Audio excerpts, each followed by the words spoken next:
Hi guys, welcome to my channel. பார்த்திங்கன்னா evening ஆயிடுச்சு.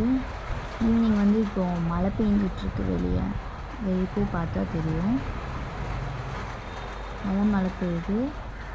ஆனால் இதில் என்னென்னா, அந்த மொட்டை மாடியில் அங்கே ஒருத்தர் மழை பெய்யுது, அந்த ஓடி வர பார்த்தீங்களா, மழை பெய்யுது, இடி உழுது. அவர் என்ன பண்ணுறாருன்னா, மொட்டை மாடியிலேருந்து ஃபோன் பேசிகிட்டு இருக்காரு.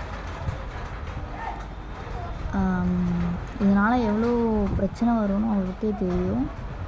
ஆனால் தெரிஞ்சும் அந்த இது இல்லாமல் ஃபோன் பேசிகிட்ருக்காரு மொட்டை மாடியில். ஸோ ப்ளீஸ், மழை பெய்யும்போது யாரும் வெளியே நின்று ஃபோன் பேசுகிறது பண்ணாதீங்க. தேங்க்யூ ஃபார் வாட்சிங். நல்லா மழை பெய்யுது.